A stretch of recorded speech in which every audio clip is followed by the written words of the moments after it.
필리핀에 한 여배우가 있었습니다. 40편이 넘는 영화에 출연한 스크린의 여왕, 자신의 이름을 내건 텔레비전 쇼를 진행하던 방송인, 마닐라 최고의 나이트클럽 무대에 서는 가수, 그녀의 이름은 매기 델라 리바. 당시 사람들은 그녀를 필리핀에서 가장 아름다운 여성이라 불렀습니다. 그런데 어느 날 텔레비전 녹화를 마치고 귀가하던 그녀를 필리핀 최상류층 집안의 금수저들이 납치했습니다.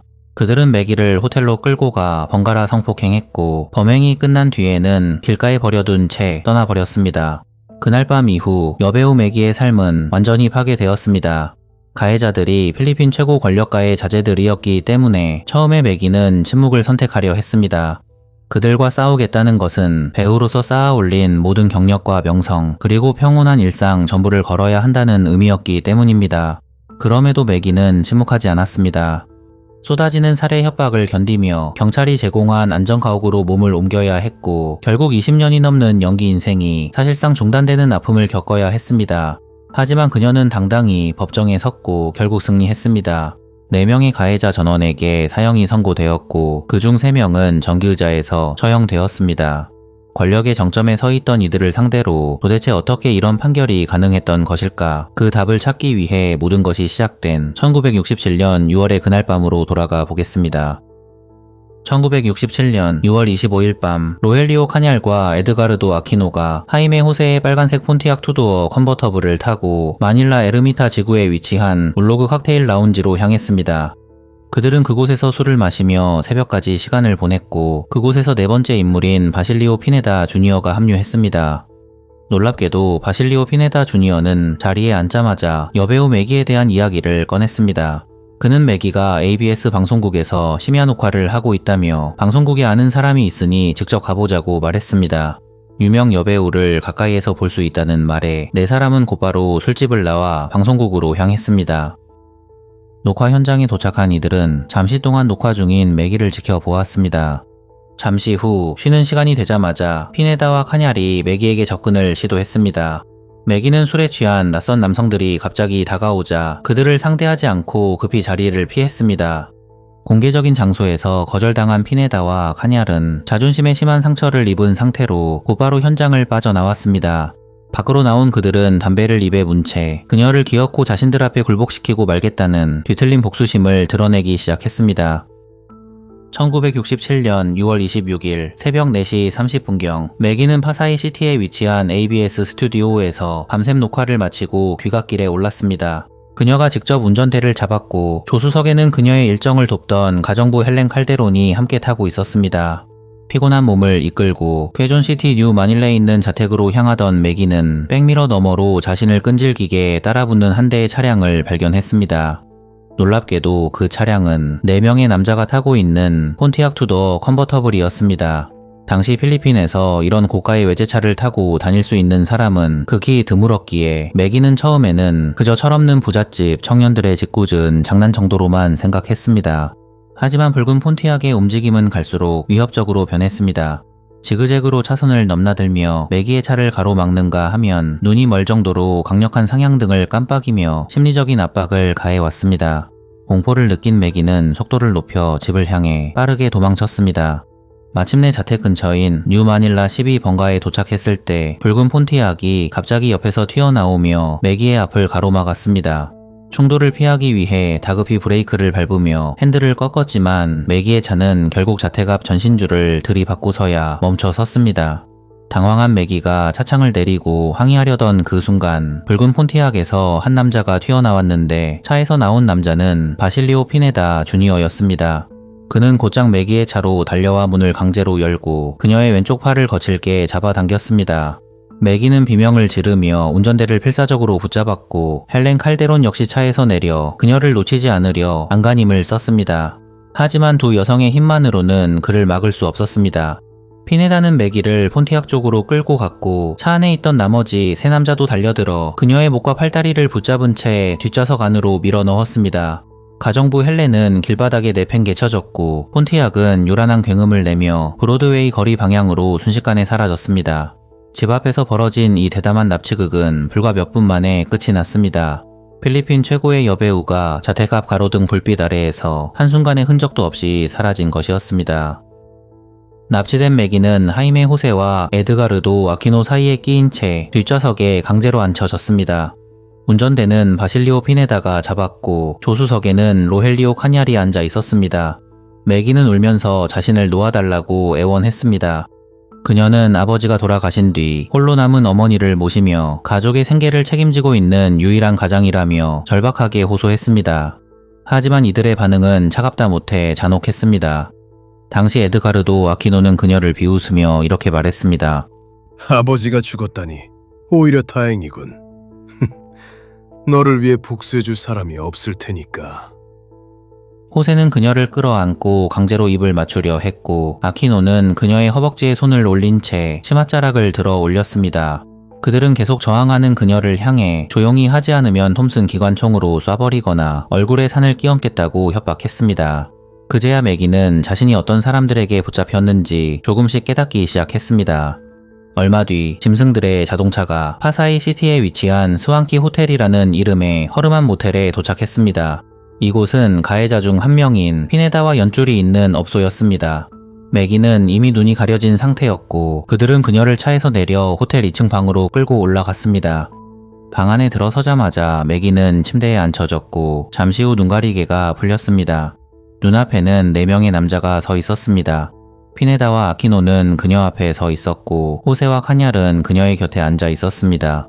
그때 바실리오 피네다가 자기들 앞에서 옷을 벗고 춤을 추라고 지시했습니다. 매기가 이를 거부하자 그들은 다시 톰슨 기관총과 산을 들먹이며 그녀의 목숨을 위협했습니다. 매기는 공포 속에서 시키는 대로 따르려 했지만 그들은 움직임이 느린 그녀를 향해 욕설을 퍼붓고 몸을 밀치기 시작했습니다. 곧 누군가가 드레스 지퍼를 내렸고 또 다른 누군가는 속옷을 풀었습니다. 매기는 끝까지 옷을 붙잡고 버티려 했지만 역부족이었습니다.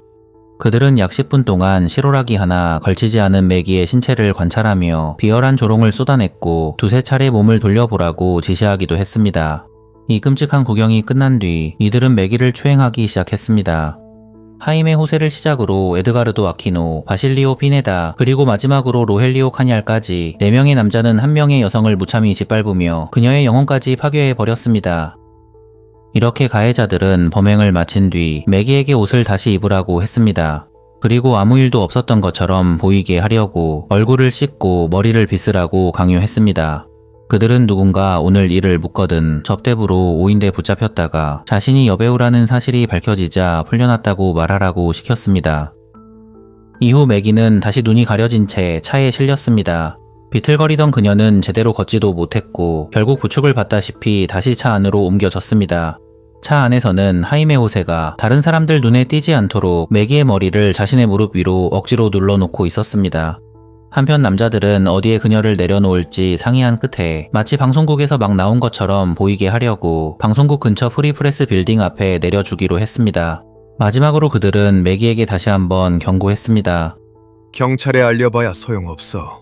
우리는 바로 보석으로 풀려날 거야. 그리고 나오면 널 끝까지 찾아가 죽일 거야. 말이 끝나기 무섭게 호세는 지나가던 택시 한 대를 잡아 그녀를 태웠습니다. 새벽 6시가 조금 넘은 시각이었고 납치가 벌어진 지 거의 2시간이 지난 뒤였습니다. 택시 안에 홀로 남겨진 매기는 그제야 참았던 울음을 터뜨렸습니다. 운전기사가 무슨 일이 있었느냐고 거듭 물었지만 매기는 아무런 대답도 하지 못한 채 그저 하염없이 울기만 했습니다. 1967년 6월 26일 아침 6시 30분 매기는 만신창이가 된 몸으로 집에 돌아왔습니다. 그녀의 집 앞은 이미 소식을 듣고 달려온 어머니 피라와 매형 벤수바 그리고 경찰과 기자들로 인산인해를 이루고 있었습니다. 가정부 헬렌의 신고로 이미 대대적인 수색이 시작된 상태였습니다. 매기는 어머니를 보자마자 달려가 안겨 울부짖었습니다. 엄마, 나 더럽혀졌어. 남자 4명이 내 몸을 막... 사건 직후 매기의 가족은 깊은 혼란에 빠졌습니다. 당시 필리핀 사회 분위기상 여배우가 성폭행 피해 사실을 공개한다는 것은 곧 공들여 쌓아온 경력이 끝나는 사회적 사형 선고나 다름없었기 때문입니다. 대중의 시선을 의식해 사건을 조용히 덮는 것이 어쩌면 당시로서는 일반적인 선택이었을지도 모릅니다. 어머니는 우선 딸의 감염과 혹시 모를 임신을 막기 위해 강한 소독액으로 매기의 몸을 씻기며 눈물을 삼켰습니다. 이 고통스러운 과정은 하루에 2-3차례씩 반복되었습니다. 가족 주치의가 방문해 외상을 치료했지만 그에게도 범행 사실 자체는 알리지 않았습니다. 집 밖에 진을 치고 있던 기자들이 피해 여부를 집요하게 물었을 때도 매기는 아직 진실을 마주할 준비가 되지 않았기에 일단 사실이 아니라고 부인할 수밖에 없었습니다. 당시 어머니와 딸은 아직 어떤 선택을 해야 할지 결정하지 못한 상태였습니다. 사건 발생 이틀 뒤인 1967년 6월 28일 오후 매기의 집에서 그녀의 운명을 바꿀 가족 회의가 열렸습니다. 긴 논의 끝에 내린 결론은 단 하나, 반드시 수사기관에 신고하여 가해자들을 처벌해야 한다는 것이었습니다. 매기 스스로가 자신을 위협했던 그 괴물들이 또 다른 피해자를 만드는 것을 결코 용납할 수 없다고 결심했기 때문입니다. 다음 날인 6월 29일 아침, 매기는 캐손시 경찰서에 당당히 출두했습니다. 그녀는 공식 고소장을 제출함과 동시에 자신을 납치하고 성폭행한 4남자의 인상착의를 담은 진술서를 작성했습니다. 같은 날 오후 국가수사국 NBI의 법의학 책임자인 에르네스토 브리온 박사가 매기에 대한 정밀 신체 검사를 실시했습니다. 사건 발생으로부터 이미 나흘이 지난 시점이었습니다. 브리온 박사는 매기의 몸에서 성폭행의 흔적을 발견했습니다. 다만 그녀의 몸에서 가해자들의 체액은 검출되지 않았습니다. 박사는 4일이라는 시간의 지체와 그동안의 반복적인 세정을 고려하면 이는 충분히 예상 가능한 결과라고 설명했습니다. 그는 매기의 몸에 남아있던 상처와 흔적을 사진과 의료 기록으로 남겼습니다. 당시 매기는 가해자 4명 중 단 1명의 이름도 알지 못하는 상태였습니다. 하지만 그녀와 가정부 헬렌은 수사의 향방을 가를 결정적인 단서 하나를 똑똑히 기억하고 있었습니다. 납치에 사용된 차량이 빨간색 폰티악 투도어 컨버터블이었다는 점이었습니다. 1960년대 마닐라에서 이런 고급 차량을 소유한 사람은 극히 드물었습니다. 경찰은 매기가 진술한 차량의 특징과 범인들의 상세한 인상착의를 토대로 즉시 차량의 등록 정보를 추적하기 시작했습니다. 조사 결과 차량 소유주는 마카티 칼라타강가 21번지에 거주하는 21살의 청년 하이메 호세로 밝혀졌습니다. 1967년 6월 29일 오전 6시 형사 파블로 파스쿠알과 리카르도 아니세토는 아이스크림 행상으로 위장한 채 호세의 집 근처에서 잠복을 시작했습니다. 그날 오후 2시 드디어 하이메 호세가 모습을 드러냈습니다. 영문도 모른 채 집 밖으로 나온 그의 손에는 데일리 미러 신문이 들려 있었는데 아이러니하게도 그 신문 일면에는 매기 델라 리바 납치 사건이 대서특필되어 있었습니다. 아이스크림 장수로 변장한 형사가 호세에게 다가가 아이스크림을 권했고 호세가 이를 거절하는 순간 형사는 조용히 권총을 꺼내 들었습니다. 형사는 자신의 신분을 밝히며 동행을 요구했습니다. 당황한 호세는 처음에 자신이 호세가 아니라며 발뺌했고 거짓말이 통하지 않자 몸을 돌려 급히 도주를 시도했습니다. 하지만 모퉁이를 돌아서는 순간 톰슨 기관 단총으로 무장한 또 다른 형사 레이날도 롤다니 앞을 가로막았습니다. 결국 호세는 그 자리에 멈춰 서서 두 손으로 얼굴을 가린 채 자신이 호세임을 시인하며 순순히 체포에 응했습니다. 이날 저녁 캐손시 경찰서에서 피해자 매기 델라 리바와 하이메 호세의 대면이 이루어졌습니다. 매기는 단호하고 망설임 없는 태도로 호세를 범인으로 지목했습니다. 조금 전까지 기세등등하게 도주를 시도했던 호세는 매기의 서슬퍼런 지목 앞에 갑자기 고개를 숙이더니 벽을 향해 돌아서서 울음을 터뜨리기 시작했습니다. 결국 밤 9시경 그는 6월 26일 벌어진 납치 사건의 가담 사실을 시인했고 나머지 공범 3명의 이름을 모두 자백했습니다. 호세가 체포되었다는 소식이 전해지자 나머지 3명은 급격한 공황 상태에 빠졌습니다. 이들은 서둘러 모여 호세 소유의 메르세데스 벤츠를 타고 바탄가스주의 리파시티로 도주했습니다. 추적을 피하기 위해 가면까지 사용하며 현지의 한 여관의 몸을 숨겼지만 이들의 도주극은 그리 오래가지 못했습니다. 리파시티의 한 식당에서 종업원이 식사 중이던 3남자의 얼굴을 알아보고 지역 경찰에 신고한 것입니다. 이 신고를 바탕으로 1967년 7월 1일 캐손시티 형사들과 리파시티 경찰의 합동작전이 펼쳐졌고 드디어 피네다와 카냐리 은신처에서 체포되었습니다. 하지만 마지막 한 명 아키노는 체포 직전 현장을 빠져나와 고향인 바탄가스주 타알로 도망쳤습니다. 며칠간 숨어 지내며 신문에 실린 자신의 수배 기사를 지켜보던 아키노는 결국 7월 5일 경찰이 아닌 바탄가스 주지사의 부인 아우렐리아 레비스테를 찾아가 자수했습니다. 당시 필리핀에서는 유력 가문의 자제들이 수사 과정에서의 폭행이나 즉결 처분을 피하기 위해 정치적 유력 인사에게 몸을 맡겨 안전한 신병 인도를 보장받는 일이 종종 있었습니다. 아키노 역시 집안의 배경을 이용해 마지막까지 자신을 보호할 장치를 마련했던 것입니다. 이날 밤 매기는 경찰서에서 피네다와 칸야를 대면했습니다. 그녀는 팔에 남아있던 멍을 보여주며 피네다가 차 안에서 자신의 눈을 가리고 학대한 남자라고 지목했습니다. 이어 칸얄에 대해서는 자신을 차에서 호텔방까지 데리고 간 인물이라고 진술했습니다. 매기와의 대면 식별 직후 두 남자는 더 이상 범행을 부인할 수 없음을 깨달았습니다. 이들은 곧바로 범행 가담을 인정하는 자필 진술서를 작성했습니다.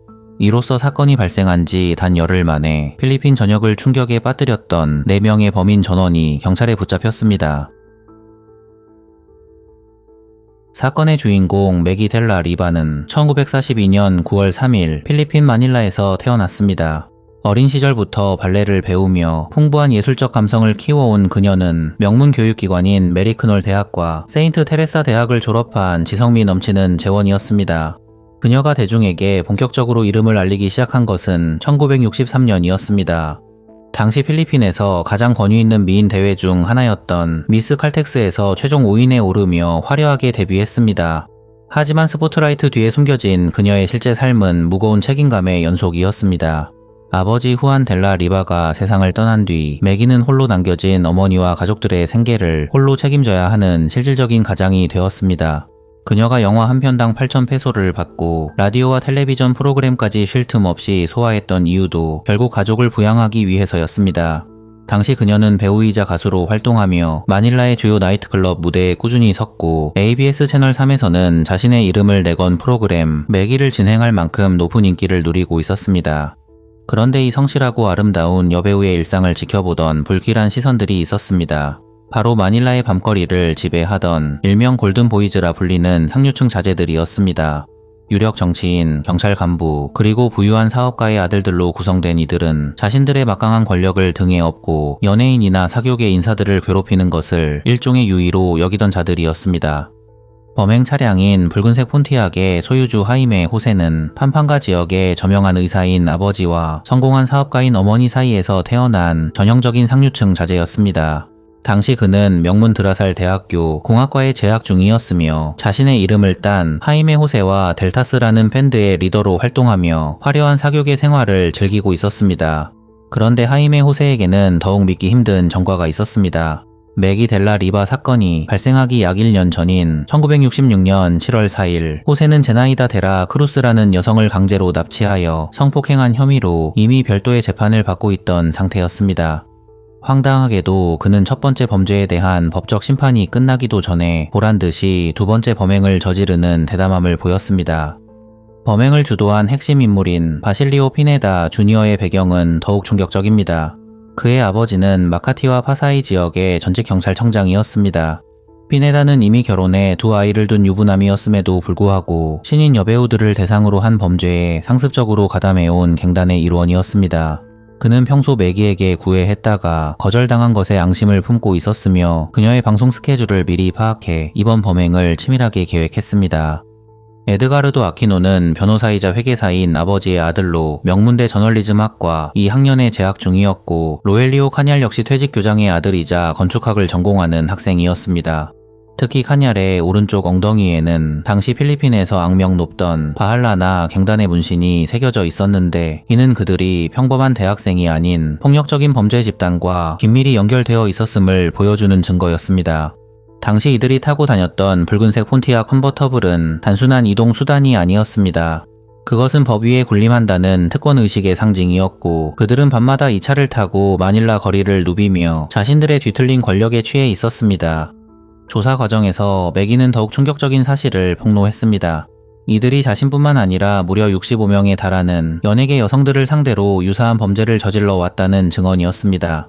가해자들은 피해자들에게 얼굴에 산을 뿌리겠다거나 부모의 권력을 이용해 사회적으로 매장시키겠다는 협박을 일삼으며 그들의 입을 막아왔습니다. 하지만 그들은 매기라는 여성을 완전히 과소평가했습니다.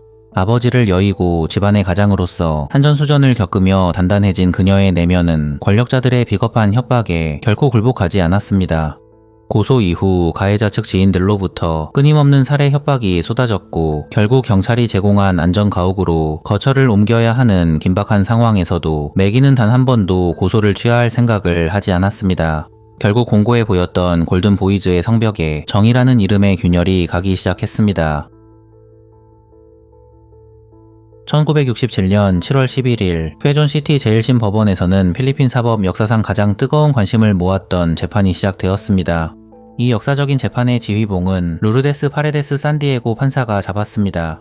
그녀는 엄정하고 공정한 판결로 정평이 나 있었으며 막강한 권력을 쥔 피고인들의 압력에도 절대 굴하지 않을 유일한 적임자로 꼽혔습니다.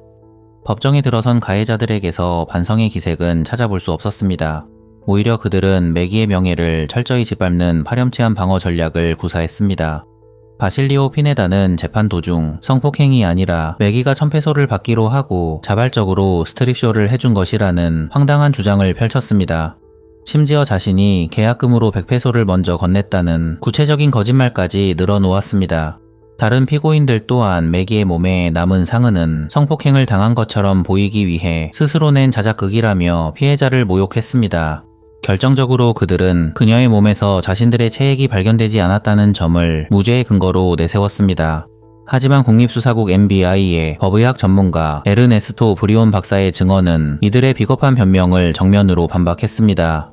브리온 박사는 사건 후 나흘이 지난 상태였고 매기가 반복적으로 세정을 했기 때문에 남자들의 체액이 남아있지 않은 것은 충분히 가능한 일이라고 증언했습니다. 그리고 박사는 매기의 몸에 남아있던 외상이 결코 스스로 만들어낼 수 없는 상처임을 단언했습니다. 가장 결정적인 한 방은 매기 자신의 흔들림 없는 증언이었습니다. 그녀는 법정에서 피고인들을 한 명씩 지목하며 그날 밤 그들이 했던 말과 가학적인 행위들을 구체적으로 묘사했습니다. 특히 로헬리오 카냐의 오른쪽 엉덩이에 새겨진 바할라닥 횡단의 문신을 정확히 기억해낸 점은 가해자들이 빠져나갈 구멍을 완벽히 차단했습니다. 그녀의 진술은 단순한 증언을 넘어 부패한 특권층의 오만함에 지친 필리핀 대중의 분노를 대변하는 정의의 외침이었습니다. 범행으로부터 불과 3개월 만인 1967년 10월 2일 마침내 역사적인 판결이 내려졌습니다. 산디에고 판사는 피고인들의 파렴치한 변명을 가리켜 인간의 행동 양식과 의학적 결과에 비추어 볼 때 전혀 믿을 수 없는 날조된 이야기라고 일갈했습니다. 법원은 피고인 4명 모두에게 성폭행을 동반한 강제 납치죄를 적용해 전원 유죄를 선고했습니다. 형량은 가차 없었습니다. 4명 전원에게 정기의자에 의한 사형이 선고되었고 피해자 매기에게 각각 10,000페소씩의 배상금을 지급할 것을 명령했습니다. 이 판결은 필리핀 사회에 엄청난 파장을 일으켰습니다. 부유한 권력층 자제들이 한꺼번에 사형 선고를 받은 것은 당시 필리핀 사회에서 전례 없는 일이었습니다. 피고인들은 즉각 항소했고 가문의 권력을 총동원해 형 집행을 막으려 발악했습니다. 하지만 그 과정에서 극심한 스트레스를 이기지 못한 로엘리오 카냐른 1970년 12월 28일 뉴 빌리비드 교도소에서 약물 과다 복용으로 의문의 죽음을 맞이했습니다. 남은 3명인 하이메 호세, 바실리오 피네다, 에드가르도 아키노에 대한 사형 판결은 1971년 2월 6일 대법원에서 최종 확정되었습니다. 당시 대통령이었던 페르디난드 마르코스는 들끓는 국민적 공분을 의식해 그 어떤 감형이나 사면도 거부했습니다. 하이메 호세의 어머니는 처형 당일까지 말라카냥 궁을 찾아가 이멜다 영부인에게 사면을 애걸했지만 거대한 정의의 물결 앞에서 사면은 불가능했습니다. 마침내 1972년 5월 17일 대통령의 특별명령에 따라 3명의 사형 집행 과정이 공영라디오 방송국 DZRH를 통해 필리핀 전역에 생중계되었습니다. 집행 당일 아침 사형수들은 프라이드 치킨과 커피로 마지막 식사를 마친 뒤 머리를 삭발당했습니다. 오후 3시 가장 먼저 하이메 호세가 정기의자에 앉았습니다. 그는 첫 번째 전기 충격에도 숨이 끊어지지 않아 두 번째 충격이 가해진 뒤인 3시 20분경 사망 판정을 받았습니다. 이어 바실리오 피네다와 에드가르도 아키노에 대한 집행이 이어졌습니다. 오후 3시 55분 공포에 질려 정신이 나간 상태였던 바실리오 피네다가 오후 4시 10분에는 마지막 순간 눈물을 흘리며 참여했던 에드가르도 아키노가 차례로 처형되었습니다. 라디오를 통해 이 소식을 듣던 필리핀 국민들은 비로소 정의가 실현되었음을 확인했습니다. 그러나 정의의 대가는 가혹했습니다. 이 사건은 매기의 연기 경력과 사생활 그리고 안전을 모두 앗아갔습니다. 사건 이후에도 가해자 측 지인들의 끊임없는 살해 위협 때문에 그녀는 경찰이 제공한 안전가옥에 숨어 지내야 했고 화려했던 연기 활동은 20년이 넘는 긴 공백기에 접어들었습니다. 그러나 매기는 영원히 숨어 지내는 삶을 선택하지 않았습니다. 1988년 그녀는 작은 역할로 스크린에 복귀하며 다시 대중 앞에 섰습니다. 특히 1994년에는 자신의 실화를 다룬 영화 매기 델라 리바 스토리 신이 시여 왜 저입니까에 직접 카메오로 출연하며 건재함을 알렸습니다. 당대 최고의 배우 던 줄루에타가 젊은 시절의 매기를 연기한 이 영화는 당시 필리핀 영화 역사상 최고의 흥행 기록을 세우며 다시 한번 전 국민의 심금을 울렸습니다. 가장 최근인 2017년에는 영화 데드마 워킹에 출연하는 등 그녀는 꾸준히 활동을 이어갔습니다. 이는 그녀가 과거의 상처에 갇힌 피해자가 아니라 고통을 극복하고 타인에게 용기를 주는 강인한 생존자로 거듭났음을 상징적으로 보여주었습니다. 이렇게 그녀는 다시 연기 활동을 재개하며 자신의 삶을 당당히 살아갔습니다. 이 사건은 필리핀 법률 체계에도 지대한 영향을 미쳤습니다. 성폭행 사건에서 피해자 진술이 갖는 증거 능력을 강화했을 뿐만 아니라 가해자의 사회적 지위와 관계없이 엄중한 처벌을 내리는 중요한 선례를 남겼기 때문입니다. 매기 델라 리바는 이후 사형제 존치를 주장하는 활동에 참여하는 등 여전히 여성과 아동의 인권을 보호하기 위한 목소리를 내고 있습니다. 실제로 2017년 3월 6일 필리핀 의회에서 사형제 부활 논의가 진행될 당시 매기는 ABS-CBN 뉴스에 출연했습니다. 그녀는 성폭행이 사형 대상 범죄에서 제외된 것에 대해 강한 분노를 표했습니다. 당시 4명의 남자를 죽게 한 것에 대해 어떻게 느끼느냐는 기자의 질문에 매기는 짧지만 강렬한 대답을 남겼습니다. 제가 그들을 죽게 한 것이 아닙니다. 그들이 스스로 자초한 것입니다. 사건의 현장이었던 스완키 호텔은 현재 갤럭시 로지로 이름이 바뀌었습니다. 처형에 사용되었던 전기의자는 화재로 손상된 뒤 복원되어 현재 빌리비드 교도소 박물관에 전시되어 있습니다. 사건이 발생한 지 60년 가까이 흘렀지만 맥이라는 이름은 여전히 필리핀에서 성폭력에 대항하는 정의의 상징으로 기억되고 있습니다. 이 사건의 진정한 의미는 범죄의 잔혹함이나 피해자의 유명세에 있지 않습니다. 1960년대라는 보수적인 가부장제 사회에서 침묵을 강요하는 수치심과 생명의 위협을 뚫고 한 여성이 당당히 법정에 섰다는 사실에 있습니다. 그녀는 정의가 실현 가능하다는 것을 몸소 증명해 보였습니다. 현재 유엔의 추산에 따르면 필리핀 내 성범죄 10건 중 9건은 여전히 신고조차 되지 않고 있습니다. 매기 델라 리바 사건이 이 모든 문제를 한 번에 해결하지는 못했을지 모릅니다. 하지만 적어도 우리 사회가 이 비극을 더 이상 모른 척할 수 없게 만들었습니다. 2026년 현재 83살의 나이가 된 매기 델라 리바는 여전히 우리 곁에 살아있는 전설로 생존해 있습니다.